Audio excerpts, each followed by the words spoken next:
Un libro, una hora. Dirigido por Antonio Martínez Asensio. Bienvenidos una semana más a Un libro, una hora.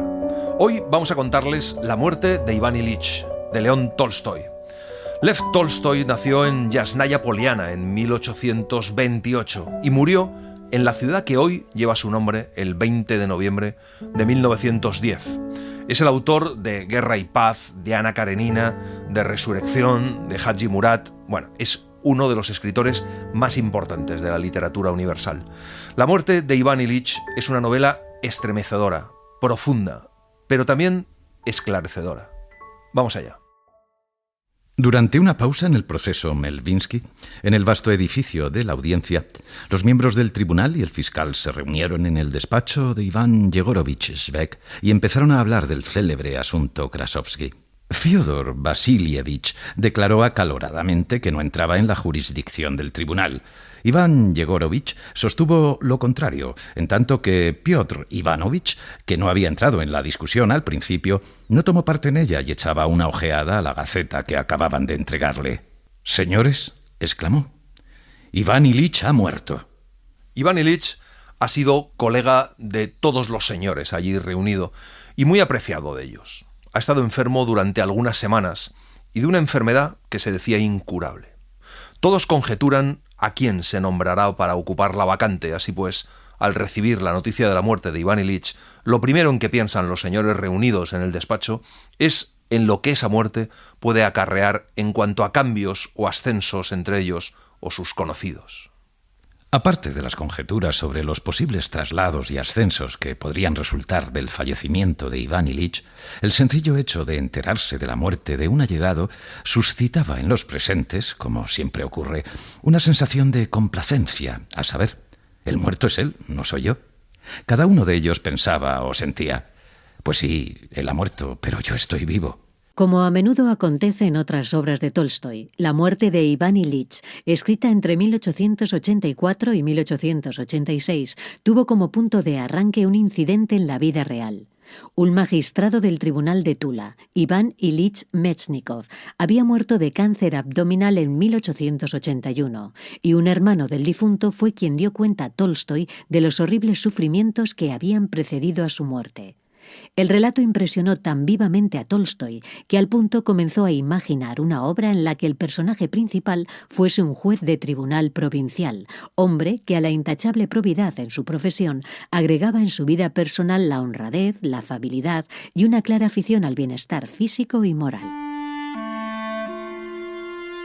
El muerto yacía, como siempre yacen los muertos, de manera especialmente grávida, con los miembros rígidos hundidos en los blandos cojines del ataúd y con la cabeza sumida para siempre en la almohada. Al igual que suele ocurrir con los muertos, abultaba su frente, amarilla como la cera y con rodales calvos en las sienes hundidas, y sobresalía su nariz, como si hiciera presión sobre el labio superior. Había cambiado mucho y enflaquecido aún más desde la última vez que Piotr Ivanovich lo había visto. Pero como sucede con todos los muertos, su rostro era más agraciado y, sobre todo, más expresivo de lo que había sido en vida. La expresión de ese rostro quería decir que lo que hubo que hacer quedaba hecho y bien hecho. Por añadidura, ese semblante expresaba un reproche y una advertencia para los vivos. Como no se siente a gusto, se santigua deprisa una vez más, gira sobre los talones y se dirige a la puerta. Se encuentra con Schwartz, que con los pies separados y las manos a la espalda le espera en la habitación de paso, jugando con el sombrero de copa. Schwartz está por encima de todo aquello y no se rinde a ninguna influencia deprimente. Nada puede impedirle abrir y barajar un mazo de naipes esa noche. De hecho, se lo dice en un susurro a Piotr Ivanovich cuando pasa junto a él, proponiéndole que se reúnan a jugar en casa de Fyodor Vasilievich. En ese momento, la mujer de Iván Ilich, Praskovia Fyodorovna, toda de luto, con un velo de encaje en la cabeza, le dice a Piotr Ivanovich que necesita hablar con él. Praskovia Fyodorovna le cuenta que Iván Ilich ha sufrido mucho, que ha muerto después de 3 días gritando sin parar. Pero el asunto principal es saber cómo puede obtener dinero del fisco con motivo de la muerte de su marido. Piotr Ivanovich le dice que no se le puede sacar más al Estado de lo que ya le ha sacado. Y la reunión termina bruscamente.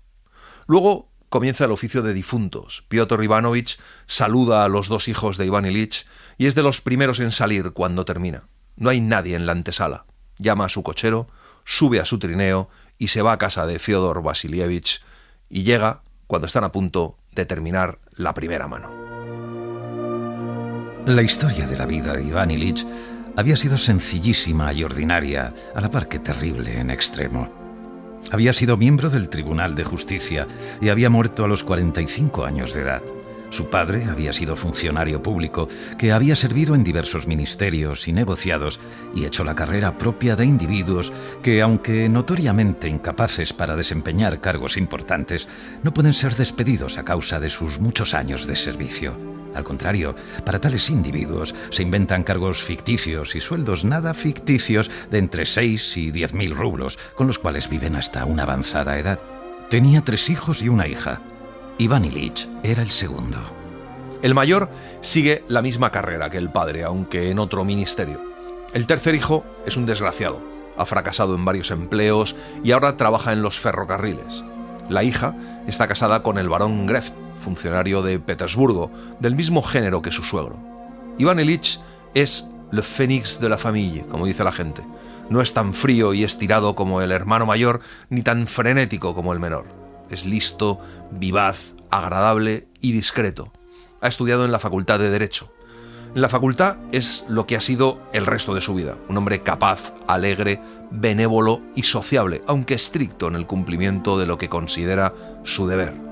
Deja atrás todos los entusiasmos de su niñez y mocedad y se entrega a la sensualidad, la soberbia y al liberalismo. Termina sus estudios y parte para una de las provincias donde, por influencia de su padre, va a ocupar el cargo de ayudante del gobernador para servicios especiales.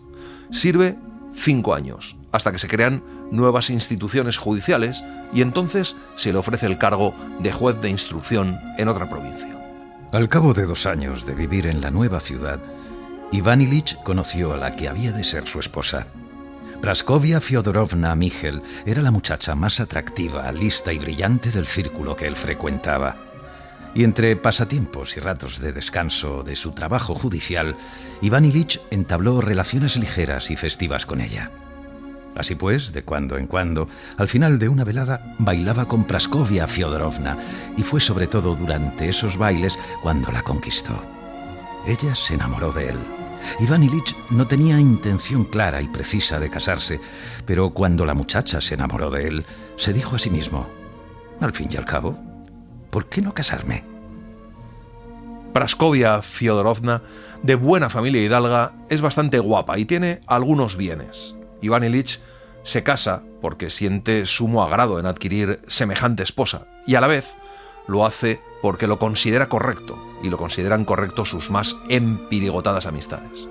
Los preparativos para la boda y el comienzo de la vida matrimonial transcurre muy gustosamente, hasta el embarazo de su mujer.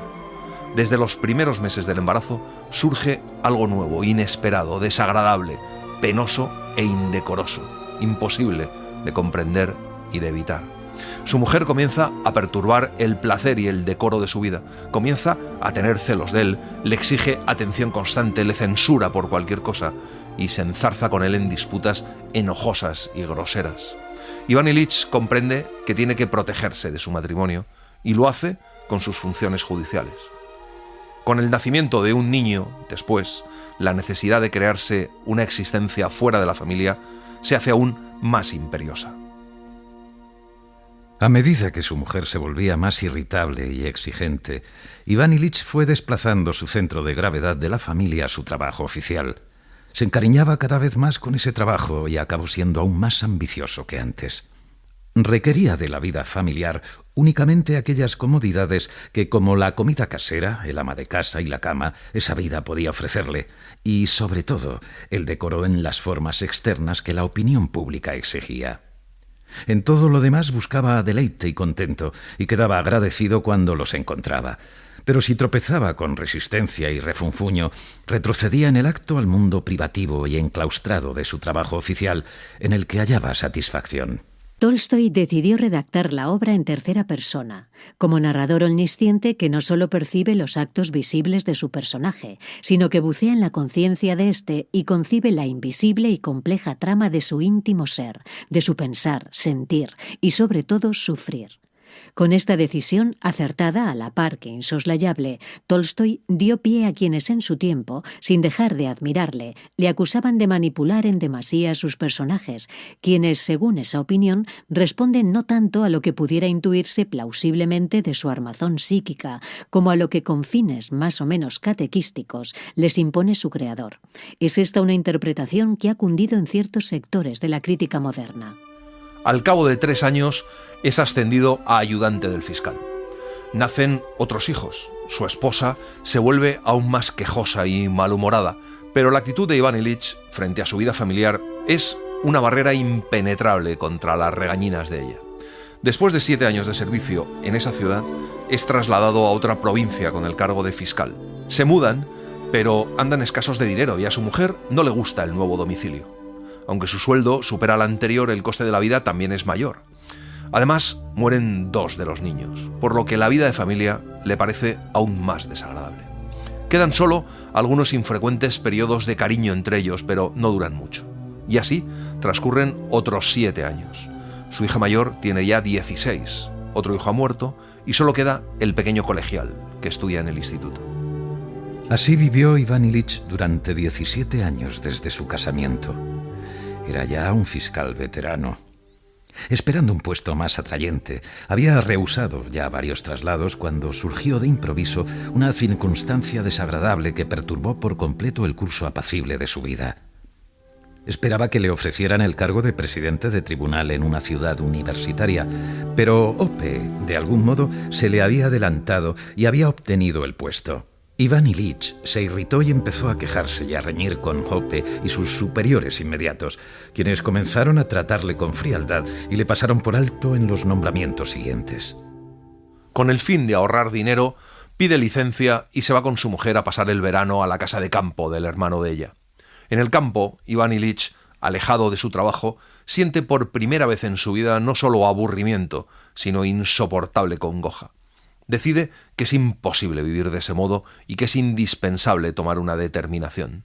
Después de una noche de insomnio, decide ir a Petersburgo para obtener un traslado a otro ministerio. En la estación de Kursk, sube al vagón de primera clase un conocido suyo que le cuenta que se van a producir cambios importantes en el ministerio y que el más beneficiado va a ser su amigo Zahar Ivanovich.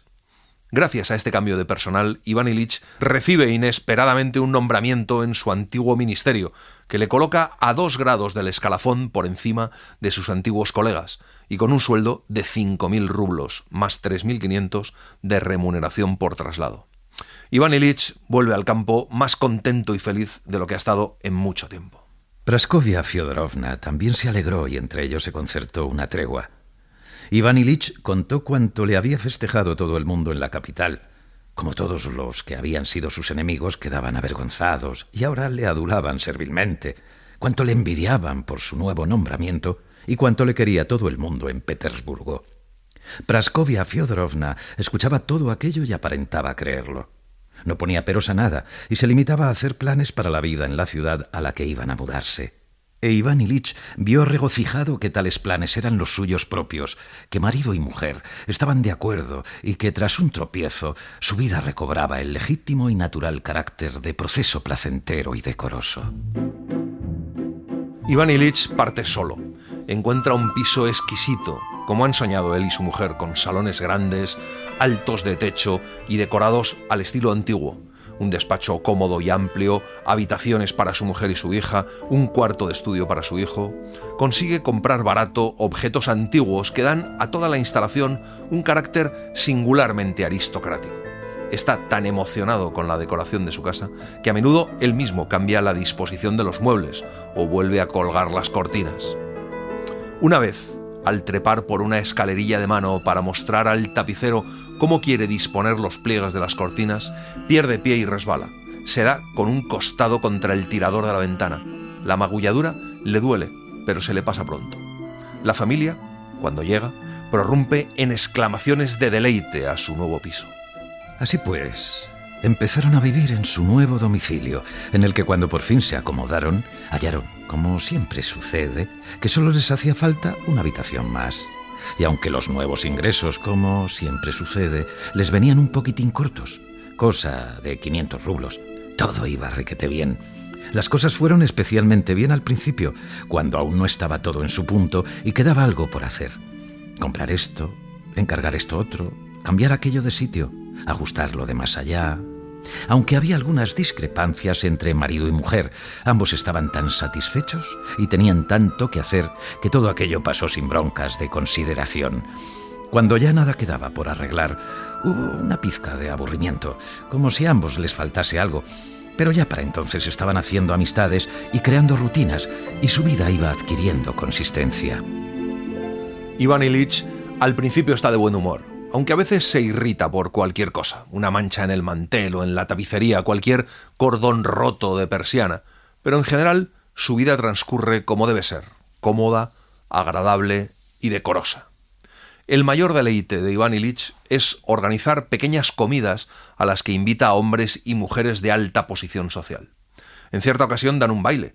Iván Ilich disfruta de él y todo resulta bien, salvo que tiene una áspera disputa con su mujer con motivo de las tartas y los dulces, en la que Praskovia Fyodorovna le llama imbécil y mentecato, y él se agarra la cabeza con las manos y en un arranque de cólera hace alusión al divorcio.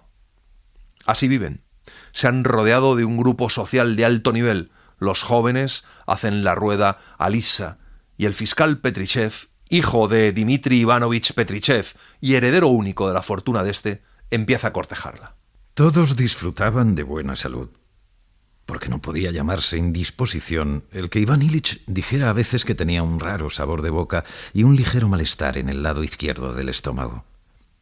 Pero aconteció que ese malestar fue en aumento, y aunque todavía no era dolor, sí era una continua sensación de pesadez en ese lado, acompañada de mal humor. El mal humor, a su vez, fue creciendo y empezó a menoscabar la existencia agradable, cómoda y decorosa de la familia Golovin. Las disputas entre marido y mujer iban siendo cada vez más frecuentes y pronto dieron al traste con el desahogo y deleite de esa vida. Praskovia Fyodorovna llega a la conclusión de que Iván Ilich tiene un genio atroz y esa es la causa de su infortunio. Empieza a compadecerse de sí misma y cuanto más se compadece, más odia a su marido. Empieza a desear que muera y a la vez que no, porque si muere se quedaría sin su sueldo. Después de una escena en la que Iván Ilich se muestra muy injusto, le dice que está irritado porque está enfermo. Ella le dice entonces que tiene que ponerse en tratamiento e insiste en que vaya a ver a un médico famoso. Él lo hace, pero todo transcurre como siempre sucede. La espera, los aires de importancia que se da el médico, la palpación, la auscultación, las preguntas que exigen respuestas conocidas de antemano y evidentemente innecesarias, el semblante expresivo, lo mismísimo que en el juzgado. El médico famoso se da ante él los mismos aires que él en el tribunal se da ante un acusado. La lectura de la muerte de Iván Ilich puede hacerse en 3 niveles superpuestos según Luis Guerrero Martínez. El primero es el nivel de la crítica social, por un lado en la insensibilidad social ante la muerte de los demás y por otro en el del vacío al que habitúan los convencionalismos sociales.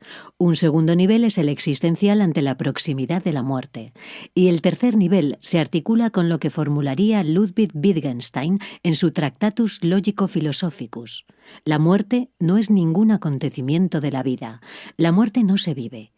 En este nivel está presente un sentimiento de extrañeza en relación con el significado de la muerte.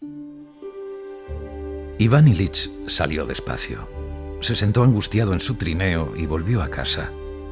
Durante todo el camino no cesó de repasar mentalmente lo que había dicho el médico, tratando de traducir esas palabras complicadas, oscuras y científicas a un lenguaje sencillo y encontrar en ellas la respuesta a la pregunta: ¿es grave lo que tengo? ¿Es muy grave o no lo es todavía? Y le parecía que el sentido de lo dicho por el médico era que la dolencia era muy grave. Todo lo que veía en las calles se le antojaba triste. Tristes eran los coches de punto, tristes las casas, tristes los transeúntes, tristes las tiendas. La principal ocupación de Iván Ilich desde su visita al médico es el cumplimiento puntual de las instrucciones de este en lo tocante a higiene y la toma de la medicina, así como la observación de su dolencia y de todas las funciones de su organismo. Su interés principal se centra en los padecimientos y la salud de otras personas. Cuando alguien habla en su presencia de enfermedades, muertes o curaciones, especialmente cuando la enfermedad se asemeja a la suya, escucha con una atención que procura disimular, hace preguntas y aplica lo que oye a su propio caso. Su dolor no mengua, pero Iván Ilich se esfuerza por creer que está mejor. Pero en cuanto surge un lance desagradable con su mujer o algún fracaso en su trabajo oficial, o bien le dan malas cartas jugando al vint, siente al momento el peso entero de su dolencia y se enfurece contra ese infortunio o contra las personas que han causado el incidente desagradable. Un día una señora conocida suya le habló de la eficacia curativa de unas imágenes sagradas. Iván Ilich notó con sorpresa que estaba escuchando atentamente y empezaba a creer en ello. Ese incidente le amedrentó. ¿Pero es posible que esté ya tan débil de la cabeza?, se preguntó. Tonterías. Eso no es más que una bobada. El dolor del costado le atormentaba, parecía agravarse y llegó a ser incesante. El sabor de boca se hizo cada vez más extraño. Le parecía que su aliento tenía un olor repulsivo, a la vez que notaba pérdida de apetito y debilidad física. Era imposible engañarse. Algo terrible le estaba ocurriendo. Algo nuevo y más importante que lo más importante que hasta entonces había conocido en su vida. Iván Ilich ve que su mujer y su hija no entienden nada de lo que le pasa, y encima se enfadan porque él se muestra deprimido y exigente, y eso le atormenta. En los tribunales, Iván Ilich nota o cree notar la misma extraña actitud hacia él. A veces le parece que la gente le observa como a quien pronto dejará vacante su cargo. A veces también sus amigos se burlan amistosamente de su aprensión, como si la cosa atroz, horrible, inaudita que lleva dentro, la cosa que le arrastra irremisiblemente hacia Dios sabe dónde, fuera tema propicio a la broma. Iván Ilich cree que su vida está emponzoñada y emponzoña la vida de los otros. En la cama permanece a menudo despierto la mayor parte de la noche, sin que nadie le comprenda ni se apiade de él. Así pasó un mes y luego otro. Poco antes de Año Nuevo llegó a la ciudad su cuñado y se instaló en casa de ellos. Iván Ilich estaba en el juzgado. Praskovia Fyodorovna había salido de compras. Cuando Iván Ilich volvió a casa y entró en su despacho, vio en él a su cuñado, hombre sano, de tez sanguínea, que estaba deshaciendo su maleta. Levantó la cabeza al oír los pasos de Iván Ilich y le miró un momento sin articular palabra. Esa mirada fue una total revelación para Iván Ilich. El cuñado abrió la boca para lanzar una exclamación de sorpresa, pero se contuvo, gesto que lo confirmó todo. Estoy cambiado, ¿eh? Sí, hay un cambio. Iván Ilich se mira en el espejo y se da cuenta de que el cambio es enorme. Se va al salón y desde allí escucha a su cuñado decir que Iván Ilich es un muerto, que no tiene luz en los ojos. Se aparta de allí y decide ir a ver a otro médico. Y esta vez Iván Ilich cree comprenderlo todo. Es el apéndice vermiforme, y estimulando la energía de un órgano y frenando la actividad de otro, se producirá una absorción y todo quedará resuelto. Vuelve más tranquilo, come y se pone a trabajar. Luego va a tomar el té a la sala. Hay visitantes charlando, tocando el piano y cantando. Está también el novio de su hija. A las 11 se despide y pasa a su habitación. Desde su enfermedad duerme solo en un cuarto pequeño contiguo a su despacho. Se desnuda y toma una novela de Zola, pero no la lee, sino que empieza a pensar. De repente sintió el antiguo, conocido, sordo, corrosivo dolor, agudo y contumaz como siempre. El consabido y asqueroso sabor de boca. Se le encogió el corazón y se le enturbió la mente. Dios mío, Dios mío, murmuró entre dientes. Otra vez. Y no cesa nunca. Y de pronto el asunto se le presentó con cariz enteramente distinto. El apéndice vermiforme, el riñón, dijo para sus adentros. No se trata del apéndice o del riñón, sino de la vida y la muerte. Sí, la vida estaba ahí y ahora se va y no puedo retenerla. Sí, ¿de qué sirve engañarme? ¿Acaso no ven todos menos yo que me estoy muriendo y que solo es cuestión de semanas, de días? Quizá ahora mismo. Antes había luz aquí y ahora hay tinieblas. Yo estaba aquí y ahora voy allá. ¿A dónde? Se sintió transido de frío, se le cortó el aliento y solo percibía el golpeteo de su corazón. Cuando yo ya no exista, ¿qué habrá? No habrá nada. Entonces, ¿dónde estaré cuando ya no exista? ¿Es esto morirse? No, no quiero. Oye cómo están tocando el piano. Piensa que ellos también morirán, aunque ahora estén tan contentos. La furia le ahoga. Piensa que es imposible que todo ser humano esté condenado a sufrir ese horrible espanto. Quiere encender la vela, pero se le cae al suelo junto con la palmatoria. Se agacha para buscar los fósforos apoyando el codo en la mesilla de noche y también la vuelca. Desesperado, respirando con fatiga, se deja caer de espaldas, esperando que la muerte llegue al momento. Cuando los visitantes se marchan, Praskovia Fyodorovna entra. Le pregunta qué le pasa, y él le cuenta que ha derribado la mesilla, pero piensa que no le comprenderá. Y en verdad, ella no le comprende. Levanta la mesilla de noche, enciende la vela y luego le dice que debería consultar a otro médico, a uno famoso, y le da las buenas noches con un beso. Mientras ella le besa, él la aborrece de todo corazón y tiene que hacer un esfuerzo para no apartarla de un empujón. Iván Ilich vio que se moría y su desesperación era continua. En el fondo de su ser, sabía que se estaba muriendo, pero no solo no se habituaba a esa idea, sino que sencillamente no la comprendía ni podía comprenderla.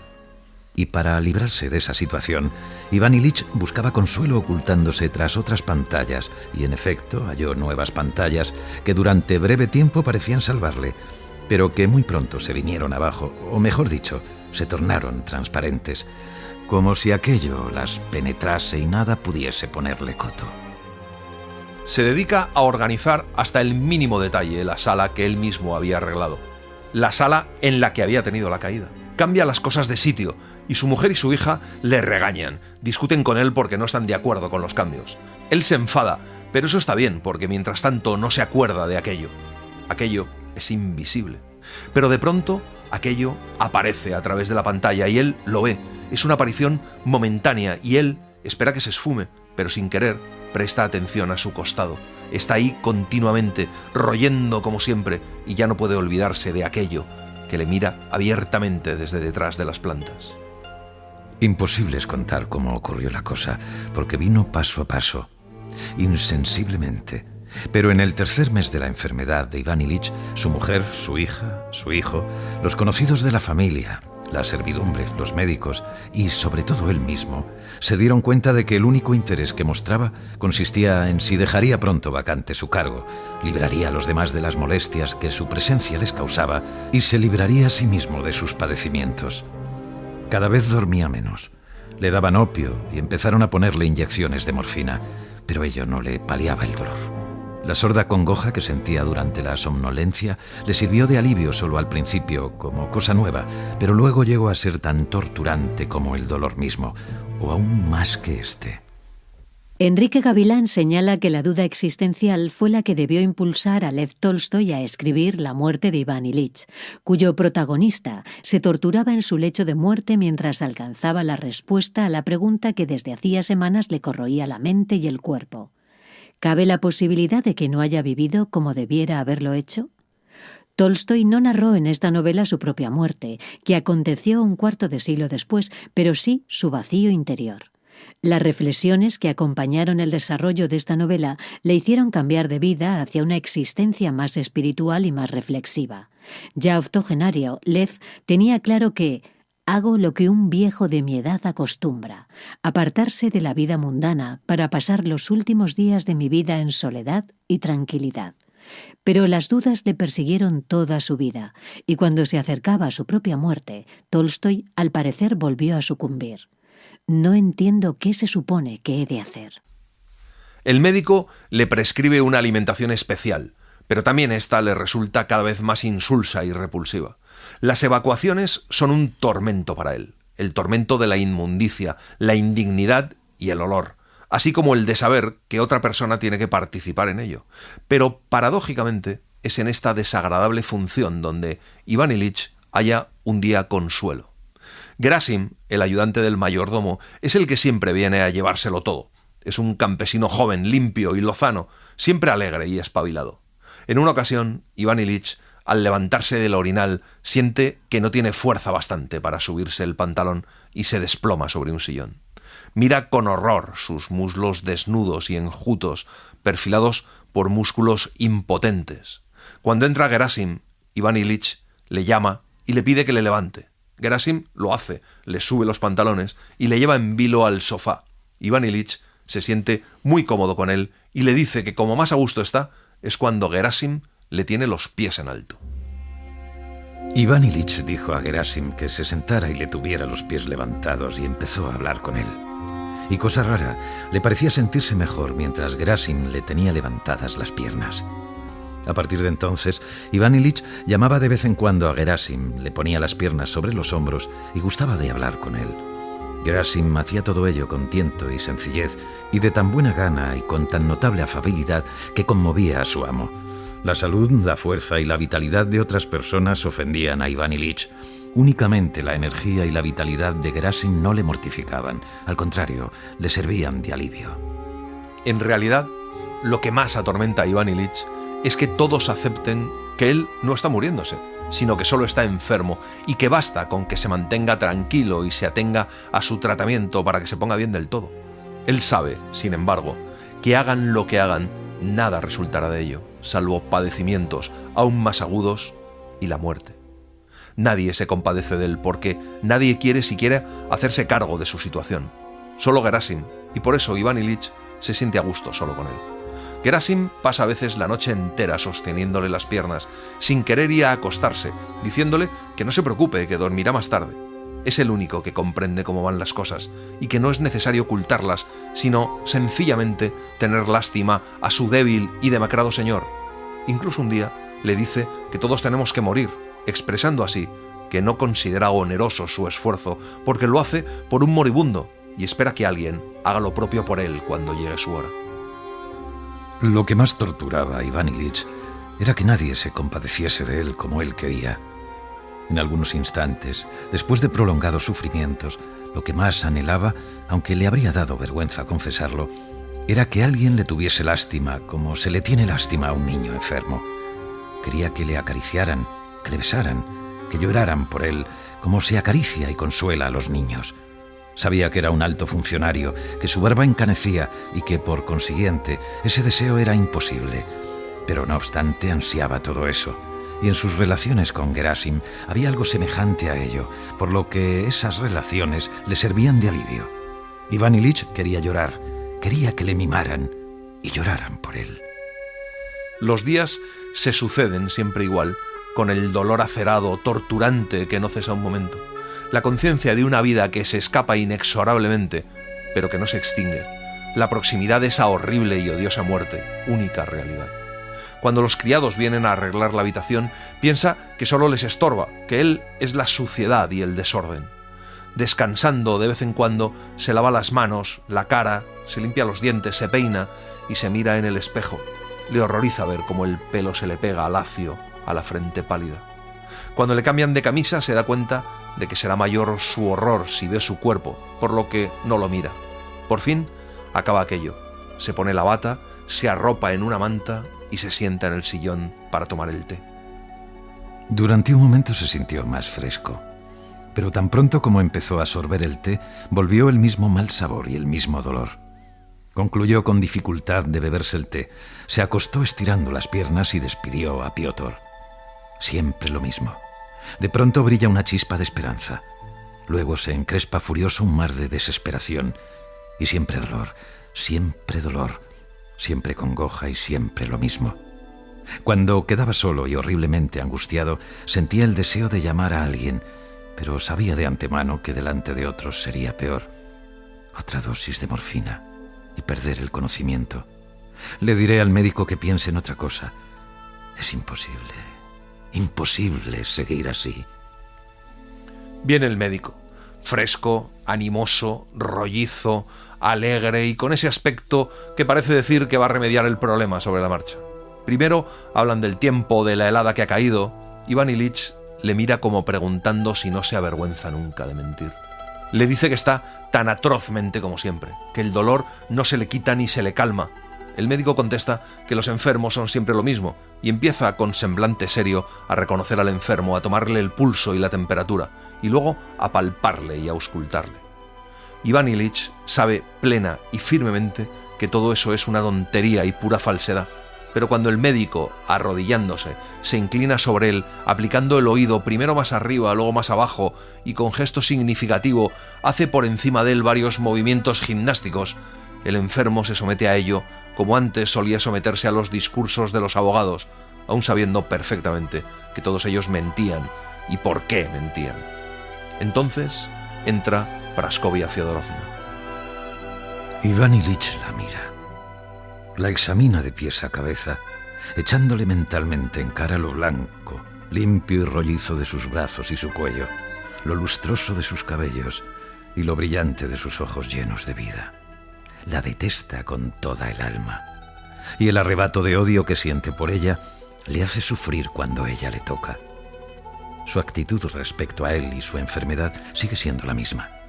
Al igual que el médico, que adoptaba frente a su enfermo cierto modo de proceder del que no podía despojarse, ella también había adoptado su propio modo de proceder, a saber, que su marido no hacía lo que debía, que él mismo tenía la culpa de lo que le pasaba y que ella se lo reprochaba amorosamente.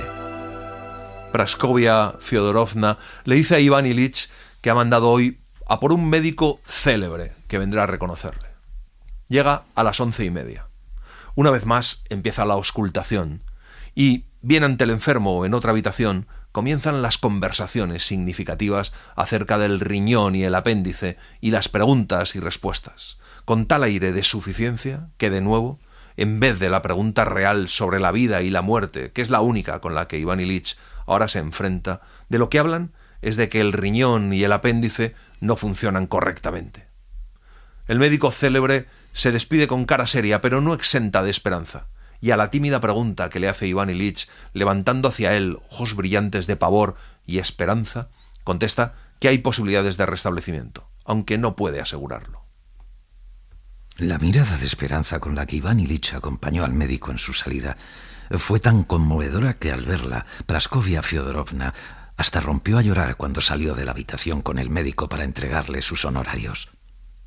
El destello de esperanza provocado por el comentario estimulante del médico no duró mucho. El mismo aposento, los mismos cuadros, las cortinas, el papel de las paredes, los frascos de medicina. Todo ello seguía allí, junto con su cuerpo sufriente y doliente. Iván Ilich empezó a gemir. Le pusieron una inyección y se sumió en el olvido. Después de comer, entra en la habitación Praskovia Fyodorovna, en vestido de noche, con el seno realzado por el corsé y huellas de polvos en la cara. Esa mañana le ha dicho a su marido que van a ir al teatro a ver a Sarah Bernhardt. La familia tiene un palco que él ha insistido en que tomen. A Iván Ilich le ofende la indumentaria de ella, pero disimula su irritación cuando cae en la cuenta de que él mismo ha insistido en que tomen el palco. Praskovia Fyodorovna siente algo de culpabilidad. Le pregunta cómo está, pero él ve que pregunta solo por preguntar y no para enterarse, sabiendo que no hay nada nuevo de que enterarse. Entonces le explica que van su hija y Hélène, así como también Petrichev, el juez de instrucción novio de la hija, y que de ningún modo pueden ir solos, pero que ella preferiría con mucho quedarse con él un rato. Entró la hija también en vestido de noche, con el cuerpo juvenil bastante en evidencia, ese cuerpo que en el caso de él tanto sufrimiento le causaba. Y ella bien que lo exhibía, fuerte, sana, evidentemente enamorada e irritada contra la enfermedad, el sufrimiento y la muerte porque estorbaban su felicidad. Entró también Fyodor Petrovich, vestido de frac, con el pelo rizado a la capul, un cuello duro que oprimía el largo pescuezo fibroso, enorme pechera blanca y con los fuertes muslos embutidos en unos pantalones negros muy ajustados. Tenía puesto un guante blanco y llevaba la chistera en la mano. Tras él, y casi sin ser notado, entró el colegial en uniforme nuevo y con guantes. Pobre chico. Tenía enormes ojeras, cuyo significado Iván Ilich conocía bien. Su hijo siempre le había parecido lamentable. Y ahora era penoso ver el aspecto timorato y condolido del muchacho. Todos se sientan y vuelven a preguntarle cómo se siente. Lisa, de pronto, pregunta a su madre dónde están los gemelos y se produce un altercado entre madre e hija muy desagradable. Hablan de Sarah Bernhardt, se inicia una conversación acerca de la elegancia y el realismo del trabajo de la actriz, una conversación que siempre es la misma. En medio de la conversación todos miran de pronto a Ivan Ilich. Luego se miran entre ellos y se quedan callados. Ivan Ilich mira delante de sí con ojos brillantes, evidentemente indignado con los visitantes. Es preciso rectificar aquello, pero imposible hacerlo. Hay que romper ese silencio de algún modo, pero nadie se atreve a intentarlo. Les aterra que de pronto se esfume la mentira convencional y quede claro lo que ocurre de verdad. Cuando se van, Ivan Ilich parece que se siente mejor, ya no hay mentira, porque se ha ido con ellos, pero se queda el dolor, el mismo dolor y el mismo terror de siempre. Hasta eso de las 3 de la mañana, su estado fue de torturante estupor. Le parecía que a él y su dolor los metían a la fuerza en un saco estrecho, negro y profundo, pero por mucho que empujaban no podían hacerlos llegar hasta el fondo. Y esta circunstancia, terrible ya en sí, iba acompañada de padecimiento físico. Él estaba espantado. Quería meterse más dentro en el saco y se esforzaba por hacerlo, a la par que ayudaba a que lo metieran. Y he aquí que de pronto desgarró el saco, cayó y volvió en sí. Gerasim está sentado a los pies de la cama, dormitando tranquila y pacientemente con las piernas flacas de su amo enfundadas en calcetines apoyadas en los hombros. Ivan Ilich le dice que se vaya, y cuando lo hace, sin poder ya contenerse, rompe a llorar como un niño. Llora a causa de su impotencia, de su terrible soledad, de la crueldad de la gente, de la crueldad de Dios, de la ausencia de Dios. Llora porque no hay respuesta. El dolor vuelve a agudizarse, pero él no se mueve, ni llama a nadie. Solo le pregunta a Dios con qué fin le hace eso, qué le ha hecho él, de qué sirve todo eso.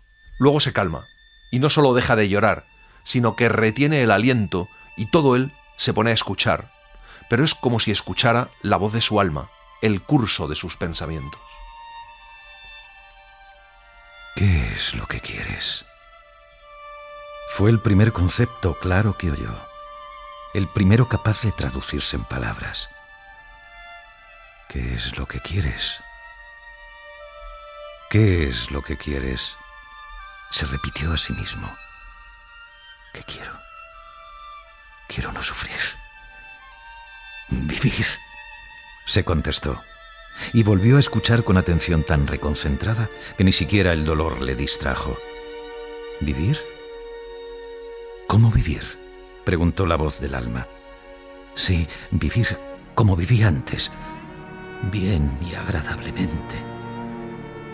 ¿Cómo vivías antes?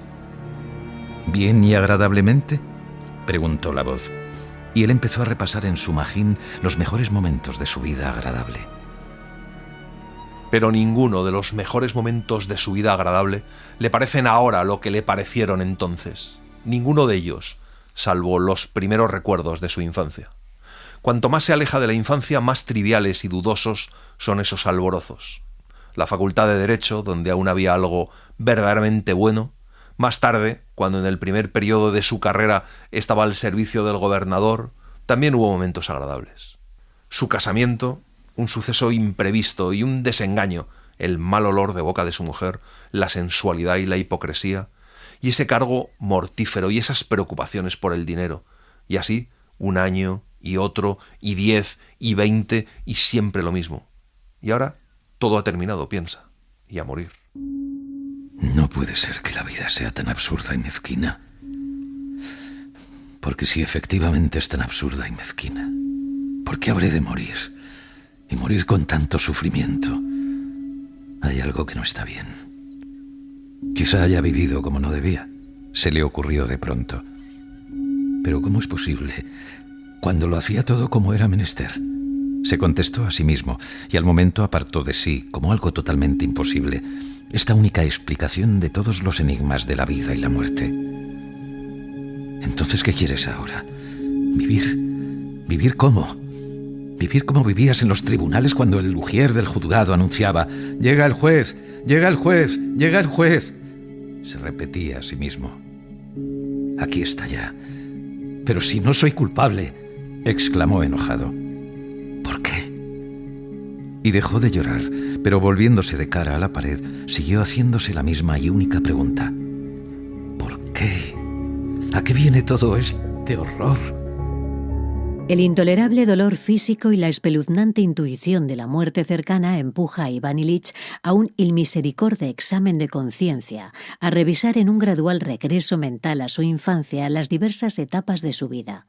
Tal revisión le persuade de que, de hecho, su vida ha sido mal vivida, como a decir verdad lo ha sido también la de sus familiares y colegas, y que lo que con tanto ahínco y apremio había deseado alcanzar en sus diversas funciones de juez, marido, padre de familia y ente social, había sido un espejismo o una voluntaria y falsa percepción de la realidad, peor aún, una fruslería.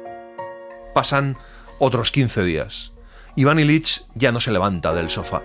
No quiere acostarse en la cama, sino en el sofá, con la cara vuelta siempre hacia la pared, sufriendo los mismos dolores incesantes y rumiando siempre en su soledad la misma cuestión irresoluble. Iván Ilich vive solo en sus recuerdos del pasado. Uno tras otro aparecen en su mente cuadros de su pasado. Comienza siempre con lo más cercano en el tiempo y luego se remonta a lo más lejano, a su infancia, y allí se detiene. Junto con ese rosario de recuerdos, solo piensa en cómo su enfermedad ha progresado y empeorado, y trata de entender por qué, sin conseguirlo.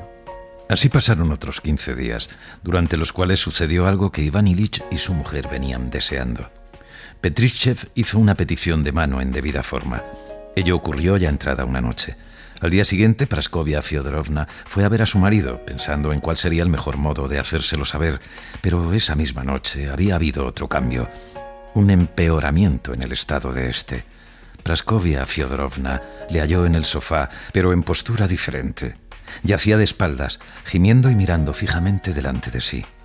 Praskovia Fyodorovna empezó a hablarle de las medicinas, pero él volvió los ojos hacia ella, y esa mirada, dirigida exclusivamente a ella, expresaba un rencor tan profundo que Praskovia Fyodorovna no acabó de decirle lo que a decirle había venido. «Por los clavos de Cristo, déjame morir en paz», dijo él. El médico, después de la consulta diaria, le explica a Praskovia Fyodorovna que la cosa va mal y que el único recurso es el opio para disminuir los dolores, que deben ser terribles. Pero más atroces que los físicos son los dolores morales, que son su mayor tormento. Aquella noche, contemplando el rostro soñoliento y bonachón de Gerasim, se le ocurre de pronto si toda su vida consciente, ha sido de hecho lo que no debía ser. Y por la mañana, cuando ha visto primero a su criado, luego a su mujer, más tarde a su hija y por último al médico, cada una de las palabras de ellos, cada uno de sus movimientos le confirman la horrible verdad que se le ha revelado durante la noche. Ve que todo aquello, para lo que ha vivido, ha sido una enorme y horrible superchería. La conciencia de ello multiplica por 10 sus dolores físicos, gime y se agita y tira de su ropa que parece sofocarle y oprimirle.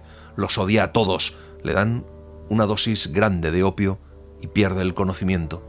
Pero a la hora de la comida, los dolores comienzan de nuevo. Cuando llegó el sacerdote y le confesó, Iván Ilich se calmó y le pareció sentir que se le aligeraban las dudas y con ello sus dolores, y durante un momento tuvo una punta de esperanza. Volvió a pensar en el apéndice y en la posibilidad de corregirlo, y comulgó con lágrimas en los ojos. Cuando volvieron a acostarle después de la comunión, tuvo un instante de alivio y de nuevo brotó la esperanza de vivir. Empezó a pensar en la operación que le habían propuesto. «Vivir, quiero vivir», se dijo. Su mujer vino a felicitarle por la comunión con las palabras habituales y agregó: «¿Verdad que estás mejor?». Él, sin mirarla, dijo: «Sí».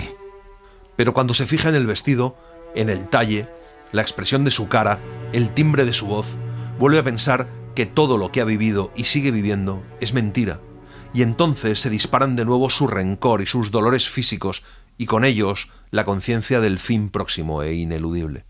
Pero además Siente un dolor punzante, agudísimo, y una sensación de ahogo, y a partir de ese momento empieza un aullido que no se interrumpe durante 3 días, un aullido tan atroz que no es posible oírlo sin espanto a través de 2 puertas. Esos 3 días, durante los cuales el tiempo no existía para él, estuvo resistiendo en ese saco negro hacia el interior del cual le empujaba una fuerza invisible e irresistible. Resistía como resiste un condenado a muerte en manos del verdugo, sabiendo que no puede salvarse, y con cada minuto que pasaba sentía que, a despecho de todos sus esfuerzos, se acercaba cada vez más a lo que tanto le aterraba. Tenía la sensación de que su tormento se debía a que le empujaban hacia ese agujero negro, y aún más a que no podía entrar sin esfuerzo en él. La causa de no poder entrar de ese modo era el convencimiento de que su vida había sido buena. Esa justificación de su vida le retenía, no le dejaba pasar adelante, y era el mayor tormento de todos. De pronto sintió que algo le golpeaba en el pecho y el costado, haciéndole aún más difícil respirar. Fue cayendo por el agujero y allá en el fondo había una luz. En ese momento, su hijo, el colegial, entra calladamente y se acerca a su padre. El moribundo sigue gritando desesperadamente y agitando los brazos. Su mano cae sobre la cabeza del muchacho. Este la coge, la aprieta contra su pecho y rompe a llorar. En ese mismo momento, Iván Ilich se hunde. Se le revela que, aunque su vida no haya sido como debería haber sido, se puede corregir aún. Entonces nota que alguien le besa la mano. Abre los ojos y mira a su hijo. Siente lástima de él. Su mujer se le acerca. Le mira con los ojos abiertos, con huellas de lágrimas en la nariz y las mejillas y un gesto de desesperación en el rostro. Siente lástima por ella también. Y de pronto ve claro lo que le ha estado sujetando. Les tiene lástima a todos. Tiene que librarlos y liberarse de esos sufrimientos. Qué hermoso y qué sencillo, piensa. Buscaba su anterior y habitual temor a la muerte y no lo encontraba. ¿Dónde está? ¡Qué muerte! No había temor alguno porque tampoco había muerte. En lugar de la muerte, había luz. ¿Con qué es eso?, dijo de pronto en voz alta. ¡Qué alegría!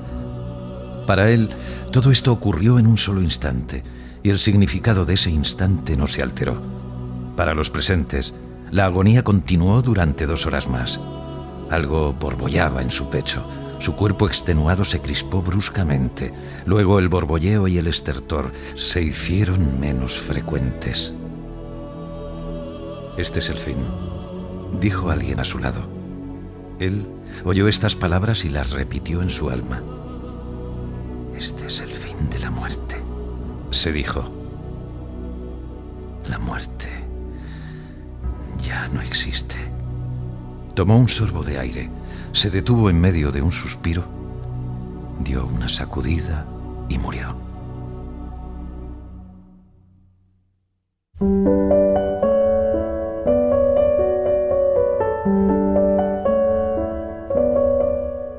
Y así les hemos contado la muerte de Iván Ilich, de Lev Tolstoy. Hemos seguido la edición de la editorial Alianza, con traducción directa del ruso y notas preliminares de Juan López Morillas, de las que hemos citado algunos fragmentos. La semana que viene nos volvemos a encontrar con El caballero inexistente de Italo Calvino. Gracias por estar ahí y gracias por leer. Un libro, una hora, en la cadena SER. Un programa escrito y dirigido por Antonio Martínez Asensio, con la voz de Eugenio Barona y la participación de Olga Hernán Gómez, realización de Mariano Revilla, edición y montaje de sonido de Pablo Arévalo.